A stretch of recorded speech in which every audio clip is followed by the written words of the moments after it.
નર્મદા જિલ્લાના ડેડિયાપાડા તાલુકામાં ગમખ્વાર અકસ્માતની ઘટના સામે આવી છે। મહારાષ્ટ્રના નંદુરબાર જિલ્લાના કલકુવા તાલુકાના કુકડીપાલમ ગામથી લગ્ન પ્રસંગમાં માણસો ભરીને કોકટી ગામે જઈ રહેલી એક પિકઅપ ગાડી ડાબકા ગામના મુરબાઠી વિસ્તારમાં અચાનક પલટી ખાઈ ગઈ હતી। મળતી માહિતી અનુસાર મહારાષ્ટ્રના કુકડીપાદર ગામના લોકો બપોરે આશરે 1 વાગ્યાની આસપાસ પિકઅપ ગાડીમાં સવાર થઈ ડેડિયાપાડાના કોકટી ગામે લગ્ન પ્રસંગમાં હાજરી આપવા જઈ રહ્યા હતા। ત્યારે ડાબકાથી પીપલોદને જોડતા માર્ગ પર ડાબકા ગામના મુરબાઠી વિસ્તારમાં ચાલકે સ્ટીયરિંગ પરનો કાબુ ગુમાવતા પિકઅપ ગાડી ધડાકાભેર પલટી ખાઈ ગઈ હતી। ગાડી પલટી જતા મુસાફરોમાં ચીસાચીસ મચી ગઈ। અકસ્માત બાદ સ્થાનિક લોકો મદદે દોડી આવ્યા। ઇજાગ્રસ્તોને તાત્કાલિક ખાનગી વાહનો દ્વારા મોજદા સરકારી દવાખાને ખસેડાયા।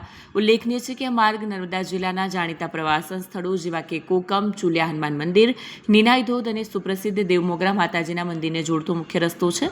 પ્રવાસીઓની સતત અવરજવર ધરાવતા રસ્તા પર થયેલા અકસ્માતે મુસાફરોની સુરક્ષા સામે સવાલો ઊભા કર્યા છે।